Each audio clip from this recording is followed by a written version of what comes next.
नमस्कार साथियों, आप सभी का इस वीडियो में स्वागत है। साथियों, आज हम कबीर दास का जीवन परिचय और रचनाएं देखने वाले हैं। साथियों, यह आपके कक्षा 9 हिंदी काव्य से लिया गया है। आपके गद्य खंड और पद्य खंड से तीन तीन कवियों और लेखकों में से किसी एक कवि या लेखक का जीवन परिचय पूछता है, जिसमें से 3 अंक का आपका जीवन परिचय पूछता है और 1 अंक की उनकी 2 रचनाएं पूछती है, जिसके लिए आपको 4 अंक दिए जाते हैं। तो चलिए शुरू करते हैं आज का यह वीडियो। जीवन परिचय। ऐसा माना जाता है कि महान कवि एवं समाज सुधारक महात्मा कबीर का जन्म काशी में सन 1398 ईस्वी में हुआ था। इनके जन्म स्थान के संबंध में 3 मत प्रचलित हैं। पहला काशी, दूसरा मगहर और तीसरा आजमगढ़। अनेक प्रमाणों के आधार पर इनका जन्म जो है काशी ही मानना उचित है। भक्त परंपरा में प्रसिद्ध है कि किसी विधवा ब्राह्मणी को स्वामी रामानंद के आशीर्वाद से पुत्र उत्पन्न होने पर उसने समाज के भय से काशी के समीप लहरतारा या लहर तालाब के पास फेंक दिया था, जहां नीरू और नीमा नामक जुलाहा दंपत्ति ने उसे लाकर पाला पोसा और उसका नाम कबीर रखा। इस प्रकार कबीर पर बचपन से ही हिंदू और मुसलमान दोनों ही धर्मों का संस्कार पड़ा।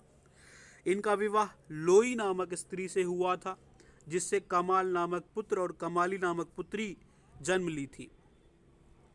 महात्मा कबीर के गुरु स्वामी रामानंद जी थे, जिनसे गुरु मंत्र पाकर ये संत महात्मा बन गए। जीवन के अंतिम दिनों में ये मगहर चले गए थे। उस समय यह धारणा प्रचलित थी कि काशी में मरने वाला व्यक्ति स्वर्ग की प्राप्ति करता है और मगहर में मरने वाला व्यक्ति नर्क में जाता है। समाज में प्रचलित इस अंधविश्वास को दूर करने के लिए कबीर अंतिम समय में मगहर चले गए थे। कबीर की मृत्यु के संबंध में अनेक मत हैं, लेकिन कबीर परसई में लिखा है कि मत सत्य प्रतीत होता है कि 20 वर्ष में ये चैतन्य हुए, अर्थात इसको चैतन्य की प्राप्ति हुई और 100 वर्ष तक इन्होंने भक्ति करने के बाद मुक्ति पाई, अर्थात कबीर 120 वर्षों की आयु तक जिए थे। इनकी मृत्यु 1518 ईस्वी में हुई थी।